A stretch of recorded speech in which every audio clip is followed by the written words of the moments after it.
আমাদের অত্র এলাকায় যখন নদীতে পানি থাকে না বা কারো অসুখ বাসুখ হইলে হয়তো জলচৌকি আছে, জলচৌকির চারপাশে দড়ি বান্ধা বাঁশ দিয়ে ঘাড়ে ঘুরে নিয়ে আসতে হয়। এমন তো অবস্থা হয় যে রুগী আস্তে আস্তে মারাও যায় রাস্তার ভিতরে, তা না হলে ঘোড়ার গাড়িতে নিয়ে আসতে হয়।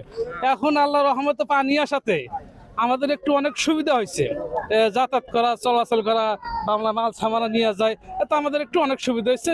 এই জন্য আমরা খুবই আরাম পাই। বা এর জন্য যদি এই ফুলছিরি ঘাট থেকে বা হায়দ্রাবাদ ঘাট পর্যন্ত যদি যমুনা সেতু বা দ্বিতীয় সেতু হয়তো আমাদের আরো সুবিধা হতো, চলাচল যানবাহন খুব সুবিধা হতো। আমরা রুগী টুগি নিয়ে এদিক সেদিকে আমরা হাট বাজার যে কোনো জায়গায় যাওয়া আসা আমাদের অনেক সুবিধা হতো। এখন নৌকাতে যাতায়াতের সুবিধা হয়েছে, নৌকালার পয়সা নিলে তাও সুবিধা হয়েছে। যাওয়া আসা 100টা বাড়া যাওয়া আসার সুবিধা হয়, লোকাল যাওয়া, তাছাড়া তো কোনো সুবিধা হয় না। যে এখন নৌকা আছে, এখন আসা আঙ্গের সুবিধা আছে, কিন্তু উন্নাম আসে আঙ্গের খুব কষ্ট হয়। গাড়ি নেই, ঘোড়া নাই, আঙ্গের আসতে খুব কষ্ট হয়, কোনো জিনিস চলে না।